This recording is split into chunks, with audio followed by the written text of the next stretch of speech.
again. Well, he'll have to. All right. Welcome to Around the Whiteboard for the first time in like 2 weeks, because the last time we did this, StreamYard wasn't working. So we pre-recorded it, and then StreamYard or me or both of us deleted the recording. So Royce Dunn was great. And he's through to the semi-final. This is the first round of the next group of shows, because I postponed that semi-final because obviously like quarterfinals are on. Colton is in the quarterfinal, he's busy. Carolyn's in the quarterfinal, she's busy, or in the semi-final, she's busy. So we paused that run and we're on to this one. You guys are in for a treat today for numerous reasons. We've got Johnny Davies, who is a seminar staff, red shirt, accidentally opened an affiliate and now has like 450 people doing quarterfinals, and that's one of the best kitted out affiliates I think I've ever seen in anywhere, never mind Wales or Europe. Geographically Europe, not politically. And we've got Keith Knapp, K is silent, so Keith Knapp. He is the former something in CrossFit and current affiliate owner in Fairfield, CrossFit Fairfield. And yeah, he's a good dude. And Zach Telander in the outer box there. You're looking good, Zach. Thanks for showing up on time. Really appreciate it. You're probably busy penning another essay about Greg Glassman or something. So we've got, as well as all that, I hope he doesn't see that. As well as all that, we've also got, after us, here he is. After us, he's got a green screen as well. God, Zach, we can put you anywhere. We can put you in compromising positions. We can do whatever we want. Yeah. Welcome, Zach. Okay, we've also got, we're on until noon PST, roughly, or 8 p.m. if you're my neck of the woods. After us, we've got Shut Up and Scribble. They're going live with the announcement. And if you're watching this and just stay here, my channel will automatically push you on. So the next, it'll just reload as their show once this show is over. So you don't have to click anything. You don't have to do anything. Then at 1:30 PST or 9:30 our time GMT, get with the programming. They're doing quarterfinal events review and reaction. Then after that, the spin is on. All these shows are basically one after the other leading up to the Savan podcast at 6 p.m. That's going to be a CrossFit Games update show. There hasn't one of them in a while, and God, we need it. So we've got this, then Shut Up and Scribble, Taylor, who is doing the quarterfinals live on the Savan show tomorrow and the next day, will be reacting in real time. So you'll get to see 35 seconds of JR giving an honest assessment of the quarterfinal workouts, and then about 45 minutes of Taylor just losing his shit, like repeatedly in different ways, and probably a vein bursting in his head or something. All right, back to this show. So first of all, be on the whiteboard, btwb.com/all-in-one. If you go there, Keith, you can go to that and you can transfer all of your logistical shit for your gym into there, and they just white glove it and do everything for you. Johnny, you can't do it yet, but when they launch in the UK and Europe, you can. You can also just download the app and use it as a workout tracker. That's what I do. It counts your burpees. So that's what it's doing for me. It's counting my burpees. Although I didn't put it in like loads of times, so it's off, but still. Okay. I need to share our timer. There. Can everybody see that, yeah? Yeah. A bit bigger, maybe. There you go. All right. First up, Johnny, you're nearest to me. So you're going to go first, and then it's going to be Keith and then Zach. And we'll have 60 seconds each. Then we're going to come back down the line. We'll have 20 seconds each of rebuttal time. And then we'll divvy out some points. And then we'll go round 2, round 3. And the winner of the overall day will be forced with or against their will to come back for a semi-final in a few weeks. And they'll also get 30 seconds to talk about whatever they want. And our first topic, off the back of Ben Smith put up a post on his Patreon that I'm not a patron, but I could see it. So I don't know if he understands how Patreon works, but I was able to read the post. He's missing out on some money there. So he basically ascertained that, and I sent you guys the whole quote. He basically ascertained that CrossFit Games should be the main advertising method or focus for CrossFit, and that If everybody gets behind that messaging, then that means that the affiliates are the labs or the testing grounds, not necessarily pushing athletes towards being games athletes, but that's the ultimate ideal, and that it just puts everyone into one row behind one thing. There's no confusion or less confusion. And that was his idea that he was proposing. So, Johnny, you're up first. You got 60 seconds. Should the games be CrossFit's main advertisement? Your time starts now. Off you go. No, I would say that the game should not be CrossFit's main advertisement. The goal of the program is to get fit, right? So when you see these elite athletes at the peak of the sport, which is the CrossFit Games, then that is a byproduct of what we do in the affiliates, and it can be definitely used as an advertisement to say, you know, people that do this program, CrossFit, get unbelievably fit and get very, very good at everything. But should it be the main advertisement and the main focus point for maybe getting people into the affiliate? No, I don't think so. I think the main focus should be on just regular people doing unbelievable things, which is what happens in an affiliate. When you walk into an affiliate, you realize it's not a normal place. These people are way above average fit. If one or two of those maybe make it a semi-finals, that's unbelievable. And then 1 in 1,000 will potentially make it out to the game. So it can be an amazing advertisement for what is possible in CrossFit. You're out of time, Johnny. Muted. It's cutthroat, man. All right, good stuff. Keith, you're up next. You got 60 seconds. Time starts now. Off you go. Absolutely. And the reason that I would say that is Greg very clearly stated it very early in the days of CrossFit that the needs of an Olympic athlete and their grandmothers differ by degree, not kind. If we make that message clear as we're using the games to promote what CrossFit can deliver, that syncs up very clearly with what happens in the affiliate, where we have the opportunity to train elite athletes and we have the opportunity to train grandmothers. I think it is an amazing opportunity to showcase what can be done with the methodology.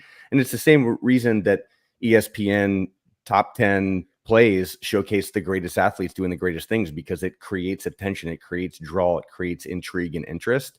So why wouldn't we use the athletes that are on the games floor doing unbelievable things to promote what the methodology can deliver for an individual? Nicely put. All right, Zach. Apparently the quarterfinal workouts have already been posted. That is fucking unbelievable. My God, like Jesus. All right, Zach, you've got 60 seconds. Your time starts now. Off you go. I'm going to go with yes. I'm going to join Keith on this. My personal experience was very powerful in that a lot of the content that I consumed around CrossFit was predominantly, if not completely, professional. I think a lot of people who are really into CrossFit, they want to watch the best. And then if you go to an affiliate and you look at the average CrossFitter and you ask them about the CrossFit Games or the professionals, they don't know what's going on up there. And that's fine. So both things can exist at the same time. My idea here is that there's some level of trickle down to like bros like me who are super interested in the sport. Right. And then you also get on the other side, the people who have no idea what's going on in the sport. You can attack both of those at the same time if the games are CrossFit's main advertisement. All right, Johnny, we're back down to you. You get 20 seconds of rebuttal, so you can continue on your own point, or you can criticize one of the other two guys who have taken a different stance from you. Your time starts now. Off you go. In terms of like growing CrossFit worldwide, CrossFit Games is an unbelievable advertisement, but I don't think I've had maybe one person join the gym because they want to go to the CrossFit Games. All right. Keith, you're up. 20 seconds. Off you go. I just got done watching because I was, really excited about jumping into this conversation. I watched Every Second Counts again. And it was like just amazing to look at where the sport has come and the opportunity that we saw in the early days to see what the games athletes were doing. We should do more of that. And last one then, Zach, 20 seconds. Off you go. To kind of come back at what Johnny was saying, like, I don't think by advertising CrossFit Games, you're saying, hey, you can make it to the CrossFit Games. It's just cool looking. It's just sick. Like when I watch Rich Froning, like I'm like, I want to do CrossFit, not like I want to be in the games. All right, good stuff. Live reaction to the quarterfinal. Like, I mean, that's just like, how can you say a time? Fucking Jesus! Like, oh yeah, we're going to release Pull it them this out. time. Should we watch them? Should we look at them? Oh man, we've enough shit going on. I'll leave that to Suis Okay. and who's there? Johnny. I'm going to shorten your name, Johnny. Is it like one of them heavy and like cool? I'll do it today. I'll do one of them today. Trying really hard not to get distracted. All right, let's go. Same. All right. Yeah, okay. Where am I? There. All right. Scores after that one. Johnny's on 2, Keith's on 2.5, Zach's on 2.5. Yeah, I mean, like, there's no wrong answer, really. It's just kind of opinion.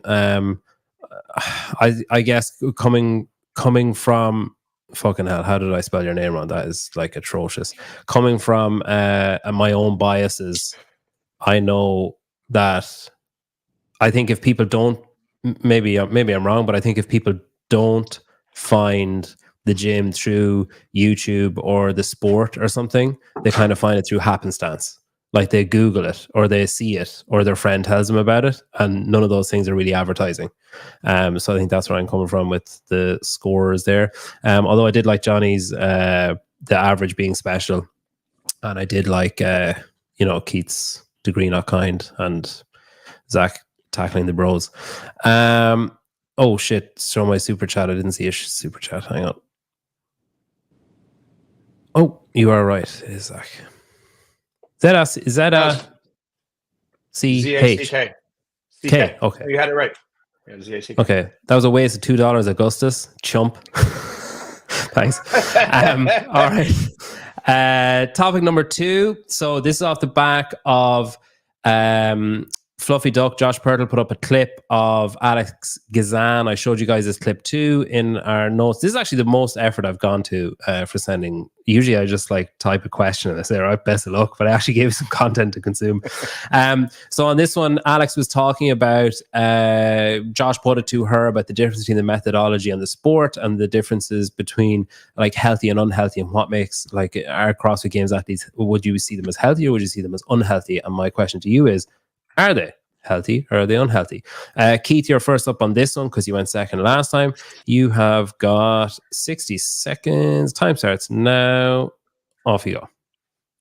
So it's impossible to answer that question because if we look at the definition of health as laid out in the level 1 manual, it basically says that health is a measure of fitness over time. So if we're trying to determine whether somebody's healthy, we have to look at their fitness over a period of time. At a single point in time, we can say that CrossFit Games athletes are fit. We can't necessarily say whether they are healthy. There's also a lot of conversation around like what it means to be healthy in general anyway, right? Most of the time, doctors are going to tell you it's an absence of disease. The World Health Organization will tell you that there's spiritual, emotional, mental, physical, like physically healthy, 100%. Emotionally healthy, I don't know, maybe. Spiritually healthy, a lot of them happen to have a great relationship with Christ. So absolutely. But again, on the CrossFit definition, impossible to say unless we look at that over a long period of time. Good stuff. Zach, 60 seconds. Off you go. I'm going to say objectively, yes, they are healthy. And I'd love to see the metric that which we can determine they are unhealthy. There's a new Lancet study that just came out that there are 1 out of every 8 people that walks the planet is obese. So we are now obesity is a higher factor in this world than world hunger for the first time in world history. And so objectively, if we look at the global population, by no means are CrossFit Games athletes unhealthy. It's as simple as that. I think we can get into the weeds, and I think it's really popular for people to say, the elite athletes in this and this and this are unhealthy. It's not about health. It's about performance. But like, guys, if you look at the average human that walks the earth, it's not even close. It's not even close, even if the mental health is horrible. All right, Johnny, you got 60 seconds. Off you go. I would agree that, yeah, games athletes are unbelievably healthy at this snapshot in time. And the way we define health is your fitness measured across your age, but you also have to look at other health markers as well. So like bone density, lean muscle mass, body fat, resting heart rate, So I guess the argument would be, could they train the way they train now for the rest of their life, doing multiple workouts a day, 4, 5, 6, 7 days a week? I would argue that no, they probably couldn't. That's why a lot of games athletes retire relatively young. So while they are healthier compared to the general population, I think if they did that for the rest of their lives, the health markers would start to slide backwards. Just gonna let time tick by. Cool. All right, Keith, you got 20 seconds to build on your own or criticize someone else's, and your time starts now. Johnny said it perfectly, that if they were to look at their health over a period of time, if they continued to train at that level, they would decline. I added a little, yeah, shit, you can't see it. That's the model. But the games athlete will be incredibly fit for a period of time. They'll have a precipitous drop for a while. Josh Everett said in Every Second Counts, I'd never do this if I wasn't going to participate in the games. Oh, wow, you did well to get that in. All right, Zach, 20 seconds, go. Elite athletes toe the line between maxing out performance and trying to have the minimal effective dose of like mental health. That's not a healthy way to live your life. So I guess that could be an opposing argument. However, still global population healthy. Last 20 seconds of yours then, Johnny, and off you go. Yeah, like, I mean, snapshot in time today, yes, unbelievably fit. 50 years from now, potentially some issues with volume and loading over that period of time. So I'll stick by the guns of one workout a day. 6 days a week, perfectly healthy for life. Yeah, and accidentally. Did you make quarterfinals, Johnny? No, I didn't. No, okay. An injection in my shoulder 2 weeks ago. Oh. Steroids or? Not the good kind. Come on, get the good stuff in there, dog. Come on. I need it. Yeah. You need to get in touch with California hormones, apparently. Peptides. Okay. Someone's trying to guess. Oh, I'm not going to be able to find the comment. Yeah, so I say good stuff a lot when people stop talking because it's kind of awkward. And what do you say when you're stopping the clock and starting it again? So when you say something, but the people think there's a code. Like that if I say good stuff, is that, oh, that's a 2. That's a 2 answer. There is no code. All right, good stuff there in that one though. Johnny's on 5, Zach's on 4. Zach, use of his study was quite impressive. It kind of cost himself a bit at the end because he sort of argued against his own point after making his point pretty well up until that point. Said, well, actually, maybe it's unhealthy, but fuck it, it's healthy. I thought Johnny's use of the the graph, that was when I heard that conversation initially. It's actually Johnny said that to me at my level 1, and that's something that stuck with me in particular from the level 1 is like broadening that space inside the graph. And I think obviously if they're performing at that level, you can't really argue against the health. All right, anything interesting? I agree with Johnny. Elite athletes have all had procedures later, hip replacements, hip replacements, knee replacements, and on. Same for other sport. They've all had procedure, all of them. I don't think that's true. Let's see. The Lancet is a weekly peer-reviewed medical journal and the oldest of its kind. It's also one of the world's highest impact academic. Did you just fucking rip that off Wikipedia? What the fuck? Oh well, he was impressed with it earlier on. Okay, I get it. Let's see. That's right, baby. Oh, man, everyone's spelling your name wrong. I'm actually the only one that spelled it right. I think he's planting commenters. How do you find healthy? Well, that was part of the question, Jeffrey, wasn't it? No, that's why. Yeah, Keith's definition was great. I love that. I mean, it's straight from the L1 manual. It's a long time. What is fitness part 2? Page Print it 38. out myself because fucking .com doesn't sell it. They used to. They used to, yeah. They used to do a lot of stuff, Johnny. All right. They used to employ Keith. Last round of 60 seconds then. So speaking of the level 1, if someone had no interest in coaching, should the average lay person participate in their level 1? Zach, you're going first on this one. You got 60 seconds. Your time starts now. Off you go. I'd love for you to show me somebody who says, I'm going to do CrossFit for the next 20 years and I never want to get my L1. And they know the future. They know exactly what's going to happen 20 years from now. And I'm never going to get my L1. If that person exists, then hell yeah, do not get your level 1. Do not do it. It's a waste of time because you know your future. But the idea of having the L1 in the back pocket and you're going to do this for a long time, I think it's definitely worth it. But I guess my answer to your question, should a non-coach, somebody who knows that they're never going to coach, they never have any aim to, no, don't do it. It's as simple as that.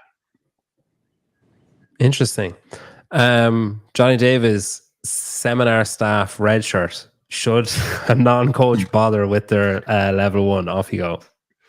Yes, I think anyone doing CrossFit within the first 3 to 5 years of doing it should go and take their level 1, regardless of whether they want to coach or not.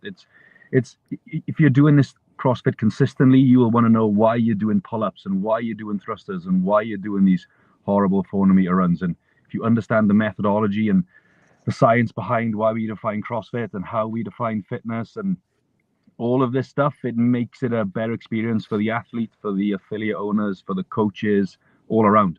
When you watch football or rugby, you know the rules of the game. It makes an even playing field. It's the same thing with doing this fitness thing. That's good, yeah. My favorite part of that was Zach shaking his head. All right, Keith, you got 60 seconds. Off you go. I think our good friend Sivan actually calls the L1 the manual for the human genome, and I couldn't agree with him anymore. I actually have a CrossFit coach, or actually a coach at our gym who's in the process of going through his L1 for the first time. And he said, I don't know why everybody doesn't take this. Because it really does help you understand way more than just how to coach someone. In fact, the L1 isn't really even about coaching anyway. That's where the L2 comes into play. The L1 is about what's the methodology? How do we define fitness? Why do we do what we do? What's the most effective way to think about the theoretical hierarchy of development, right? There's all these different things that an athlete will learn when they take their L1 that in some ways they might learn if they just stick it out in a CrossFit gym. But everybody should actually take the L1. And here's the trick. Once you do, you're going to probably want to end up coaching anyway. All right, 20 seconds, Zach, to verbalize your head shaking. Your time starts now. Off you go. So Johnny said that within 3 to 5 years, you should take your L1 no matter what. Is there a cheaper version of that? Because $1,150 plus your membership fee that's no easy thing to just drop on something like, I want to be educated. Maybe you could print out the L1 and read the manual yourself. Time's up. Yeah, it's actually not that fucking cheap to print it out either. That was not an insubstantial investment on my part. All right, Johnny, 20 seconds. Off you go. Yeah, most of the content is free online for the level 1. Look, I did the level 1 course and I had no intention of being a coach. And then 8, 9, 10 years later, that course literally changed my life. And then last 20 seconds are yours. Keith, off you go. Zach, 100% hear you on the price. There should absolutely be a version of the L1 that is a more approachable price and only done online. There is an online level 1. It's too expensive. Shouldn't be that much. Every individual that does CrossFit should have an opportunity to take the L1 content much cheaper online. Interesting. Okay, let me just some scores. You can talk amongst yourselves. If anybody's, you're fucking joking me. Is that the actual workout? You can't say stuff like that. You and, can't and do not that. have You can't just say stuff like that. Sorry. I thought they were out at 8 p.m. No. Johnny, look. I mean, what do you want me to say here? Insiders. No, they've like leaked them. Oh. If I move us over here, Never change, CrossFit. Never change. I love it, dude. oh no, I can't do that now. I can't do that. That'll share the. Ooh. What's your favorite CrossFit gaff? Sorry, is this too much of a tangent off? Because mine is the not having enough weight for, like, they did a workout where they didn't have the proper weight for the women or something. They forgot to add the fives, or was it for the men? Something like that. They put they did it in Because they Europe, were doing it was the wrong kilos. place. Because they were doing it in kilos, dude. I was like, Couldn't do the math. never change. Oh, that was my favorite one. Okay, it won't let me share the screen. 4 rounds for max reps. That's basically fight gone bad. 1 minute of max snatches, 1 minute of rowing calories, 1 minute of dumbbell box step ups, 1 minute of rest. What's the weight in the snatch? 38 kilos for girls, 61 for guys, or 50. 135. 135, 85. 85. One dumbbell. 85. 85? 85? No, it's got to be 95. No, it's 85. 85. 2 dumbbells for the step ups. Not adding the fives onto the women's bar. Then workout 2, 3 rounds for time. I don't know why I still have you like that because it's not working. 3 rounds for time of 50 wall ball shots, 50 lateral burpee box jump overs. Oh, more burpees and jumping. But More lateral, burpees and jumping. That's brutal. it's real weird. Yeah, we haven't had enough Maybe burpees. the burpee has to be lateral and then you jump. You know what I'm saying? Burpee lateral. I'm saying they did jump, that because so. they don't want people to hit their shins. They want to hit the side of their legs when they're jumping over the boxes because 50 box jump overs when you're doing 50 wall ball shots means people are not going to make that jump. Yeah, you're better off breaking your ankle and smacking your head off the ground the other side. You just hit the side of your leg instead of your chin. If you burpee laterally, you have to turn and then reset and give more effort to the jump. That's all I'm saying. But still, you're right. Workout 3 rounds of 10 handstand pushes, 20 toes to bar. Then 2 rounds of 10 strict handstand pushes, 5 rope climbs. Ropes. Yeah, that's supposed to fit in. It's not fitting in a class. Then 1 round of 10 chest to wall handstand push-ups and 20 muscle-ups on the rings. Yeah, that's the elite stuff right there. And then the last one is 10 clean and jerks weight 1, 10 clean and jerks weight 2, 10 clean and jerks weight 3 with a minute rest in between, and then max reps at weight 4. And it goes 135, 185, 225, 245, or 60, 80-ish, 100-ish, 110-ish. A couple of weeks ago. Wow. Anyway, directly after this show, in 2 minutes, you can go and hear JR calmly and eloquently go through the workouts, and Taylor is probably be the most you'll ever hear a human swear. That's just my prediction. All right, I need to edit these scores quickly. That's what I was doing when I got distracted. All right, there's one. I can't see them there. I haven't done them yet. I thought you were putting them. I'm building suspense. I'm putting them up, Drum and roll. then I'm 2, 4, 6.5. Right. Congratulations, Johnny Davies. 7 points, takes the win for the day. You get 30 seconds to talk about whatever you want, and it has to be 30 seconds because we are going to shut up and scribble. So start talking, Johnny. Please go. Oh, I don't even know what to talk about now. You put me on the spot. I've just got to go when I'm thinking about those quarterfinal workouts now. I programmed that clean and jerk one pretty much rep for rep, weight for weight about 3 weeks ago. Little brag. Yeah, you could tell people if you wanted to. It's too late now, Johnny, but you could have told people that I'm going over to your gym in Swansea for a day. To record over there in the summer. All right. Thank you, Zach. Appreciate your time. Thanks for coming on. Keith, thank you. Good luck with your affiliate and stuff. Johnny, best of luck running a class with that, those workouts. Thanks for coming on. Anybody that's currently sitting here now watching this and in the comments, stay where you are. And when this stream ends, you don't need to do anything. Open a new window, nothing. You will go straight to shut up and scribble, and then you